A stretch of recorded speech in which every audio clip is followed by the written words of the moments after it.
제137단 무상의 이치. 어찌 벚꽃은 만개하였을 적만, 달은 한 점 흐린 데 없을 적만 볼만하다 하겠는가. 비 내리는 것을 보며 달을 그리워하고, 발이 드리워진 방구석에 들어박혀 봄이 가는 것조차 모르는 것도 또한 정서적이며 감개가 깊다. 꽃이 막 피려는 벚나무 가지 끝, 벚꽃이 흩어져 마당에 깔린 광경이 오히려 정취가 있다. 와카의 해설에도 벚꽃을 구경하러 갔는데 이미 다 져버렸기에 라고 되어 있거나, 삼갈만한 일이 있어서 직접 벚꽃을 보러 가지는 않고 라고 쓰인 것이 벚꽃을 직접 보고라고 적은 것에 비해 뒤처진다고 할 수 있으랴. 벚꽃이 지고 달이 기우는 것을 안타까워하는 것은 당연하지만, 유독 풍류를 모르는 고지식한 사람이 이 가지도 저 가지도 꽃이 다 떨어졌구나, 이제는 쳐다볼 가치도 없네 라고 말하는 듯하다. 만사는 시작될 때와 끝날 때가 좋다. 남녀 간의 사랑도 오로지 서로 만나고 있을 적만이 좋은 것은 아니리라. 만나지 못하고 끝나버린 괴로움을 떠올리고 헛된 사랑의 약속을 원망하며 기나긴 밤을 홀로 지새우고 멀리 이미 계신 곳을 생각하며 잡초 무성하고 황폐한 집에 얽힌 옛 추억을 그리워하는 것이 애틋한 연정을 담은 진정한 사랑의 감정이라 할 만하다.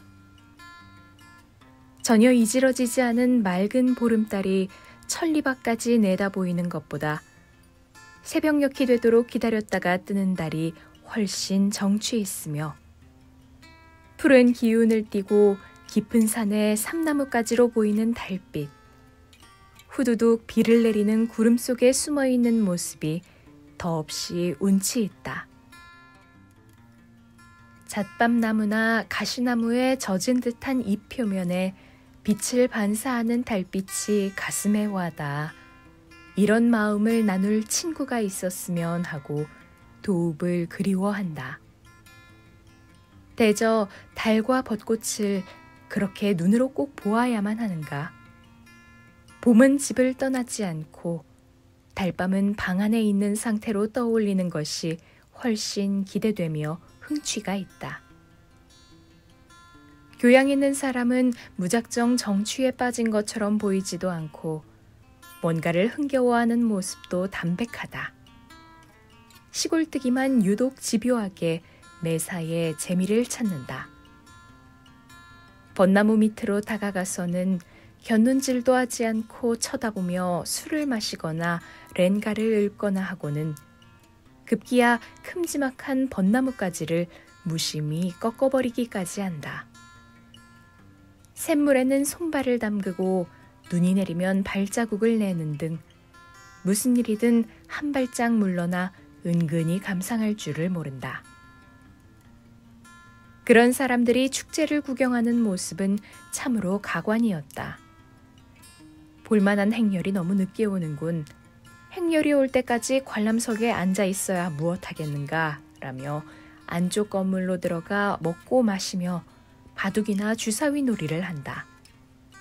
그리고는 관람석에는 자리를 맡아둘 사람을 내보내고 그 사람이 행렬이 건너옵니다 라고 알려주면 다들 화들짝 놀라 앞을 다투어 관람석으로 달려 올라간다. 떨어질 듯 위태롭게 앞에 드리워진 발을 바깥으로 밀어내며 서로 엎치락 뒤치락하고 하나라도 볼거리를 놓치지 않으려고 지켜보면서 이러쿵저러쿵 떠들어댄다. 행렬이 다 지나가면 다음 행렬이 올 때까지 또 놀아야겠다며 관람석에서 내려온다. 이는 그저 구경거리 자체만을 보려고 하는 것이다. 훌륭한 신분인 듯한 교토 사람은 졸거나 하며 제대로 구경하지도 않는다. 젊고 신분이 낮은 사람은 귀인을 모시느라 일어섰다 앉았다 분주하고, 뒤에서 모시는 자들은 볼썽사납게 뒤에서 덮치듯 밀거나 하지도 않으며 억지로 구경하려고 애쓰는 사람도 없다. 여기저기 온통 접시꽃을 장식하여 우아한데 아직 날이 밝기 전에 몰래 처소에대는 수레에 관심이 간다. 수레의 인물이 이 사람일까 저 사람일까 추측하다 보니 수레에 소를 끌거나 잔심부름하는 하인들 중에 낯이 익은 자들도 있다. 멋을 낸 수레, 화려하게 꾸며댄 수레들이 다양하게 왕래한다. 그것을 구경하는 것도 전혀 무료하지 않다. 해질 무렵에는 쭉 늘어 세웠던 수레도 발 디딜 틈 없이 꽉 차 있던 사람들도 어디로 가버렸는지 금세 드문드문해지고 어지럽던 수레소리도 잦아든다. 길에 나와 있던 발과 깔개도 다 거치면서 눈앞이 점점 허전해지는 것에서 마치 세상의 이치를 본 것 같아 감개무량하다. 이 텅 빈 대로를 보는 것이 바로 축제를 구경하는 것이나 진배없다. 이 관람석 앞을 왕래하는 사람들 중에 낯익은 사람이 상당히 많음을 상기하면 이 세상 사람의 수도 그렇게 많지는 않은 모양이다. 설령 이 사람들이 모두 죽은 후에 내가 죽기로 정해진 운명이라 하더라도 내 죽음은 금방 다가올 것이다. 큰 그릇에 물을 담고 작은 구멍을 내어두면 거기에서 떨어지는 물방울이 작아 보여도 쉬지 않고 새어나가다 보면 금방 물은 바닥난다. 도반에 사람들이 많지만 하루도 사람이 죽지 않는 날이 없다. 하루에 한 사람, 두 사람 정도이겠는가? 도리베나 후나오카, 그 밖의 야산에도 장사를 치르려고 보내는 유해가 많은 날은 있어도 장사 지낼 유해가 없는 날은 없다. 그러니 관을 짜는 사람도 관을 만들어 두고 쉴 여유가 없다. 젊은 사람에게든 힘센 사람에게든 예기치 못할 것이 바로 죽는 때이다. 오늘까지 죽음을 면하여 살아왔다는 것은 신기하고 불가사의한 일이다. 잠시라도 어찌 세상을 느긋하게 생각할 수 있겠는가? 마마코다테라는 놀이를 할 때 흑백의 돌로 쭉 늘어 세울 때에는 어느 돌이 먼저 빠지게 될 것인지 알 수 없다. 헤아려 맞춰서 돌 하나를 빼내면 남은 돌들은 다들 우선은 면한 듯 보여도 잇따라 헤아려 하나 둘 빼내다 보면 어느 돌 하나 남아나는 것이 없게 되는 것과 마찬가지다. 싸움터에 나간 병사는 죽음이 가까워진 것을 알고 집도 잊고 자기 일신도 잊는다. 세상을 등진 초암 생활 중 한가로이 자연을 벗삼아 놀며 죽음이 머지않음을 남의 일 듣듯이 여기며 지내는 것은 참으로 헛되고 한심한 일이다. 한가로운 산속이라고 죽음이라는 적이 앞다투어 달려오지 않겠는가? 은둔중이라 할지라도 죽음이 가까이 도래해 있음은 병사가 싸움터에 나아가 있음과 같은 것이다. 안녕하세요.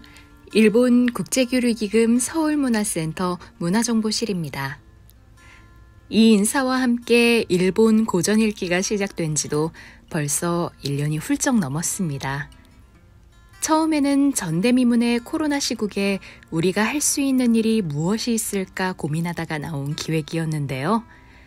이렇게 1년 이상 지속할 수 있었던 것은 한일 교류에 지속적으로 관심을 가져주신 분들 덕분이 아닌가 생각합니다. 아직 코로나 시국은 계속되고 있고 우리는 여전히 힘든 시기를 버텨나가고 있지만 우리는 언젠가 반드시 만나야 합니다. 그날이 언제가 될지 지금 우리는 아무도 알지 못합니다. 한국과 일본의 경색된 관계처럼요. 하지만 언젠가 우리는 꼭 만날 것입니다. 지금까지 그랬고 지금도 그런 것처럼 그때에도 저희 일본 국제교류기금 서울문화센터는 이곳에서 한일 교류의 가교가 되겠습니다. 2021년 한 해가 또 저물어 갑니다. 올 한 해도 고생 많으셨습니다. 한 해 마무리 잘하시고 새해에도 저희 일본 국제교류기금 서울문화센터 문화정보실을 많이 사랑해주세요. 그동안 들어주셔서 감사했습니다. 건강한 모습으로 다시 뵙겠습니다.